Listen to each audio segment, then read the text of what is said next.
Topher Grace has had a charmed few years, with roles in BlacKkKlansman, The Hot Zone and Black Mirror under his belt.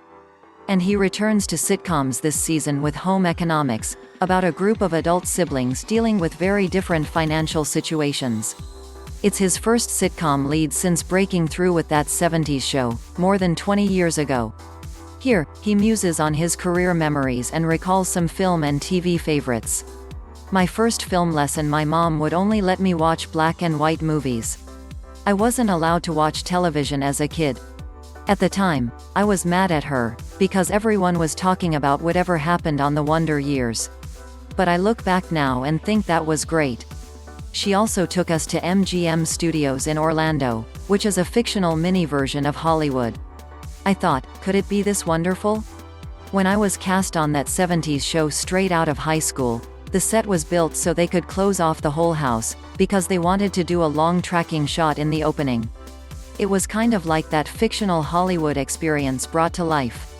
The opposite happened when I did my first movie, Traffic, because Steven Soderbergh comes from documentaries. There wasn't one light on that film, he used available light, and I'd never shot anything outdoors before. So here I was in dicey parts of Cincinnati, and that was the lesson. Sometimes filmmaking is artifice and sometimes it's reality, and there's no wrong way to do it. The Masters I've studied, nobody ever takes you aside and says, here's how to wear a costume, or whatever. But whenever you have a chance to work with great actors at the top of their game, you learn by osmosis. Watching Brad Pitt, or Cate Blanchett or Julia Roberts do their thing. I had to take dance lessons with Julia Roberts on Mona Lisa Smile, and just seeing how she handled herself was a lesson for an idiot like me who kept stepping on her feet. The first I really remember was on Traffic, and I was nervous because Soderbergh isn't the sort of director who tells you what he wants you to do. On maybe the second day of shooting I said, should I be doing anything differently? And he went, oh, I don't know, and just kind of walked away. Then, one day, he did have a note for me.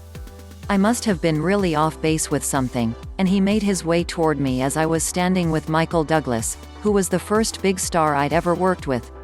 As Steven came up, Michael just kind of whistled and walked away. It was a while before I realized how gracious that was, because he was such a consummate professional that he knew the moment could be embarrassing for me. So, he stepped away and let me have my time. The part I Always Wanted I don't have a lot of those, but I did try out for Anakin Skywalker in Attack of the Clones. At the time, someone had seen me in a school play, and I'd only been cast in that 70s show, and I thought, oh my god, this is obviously meant to be.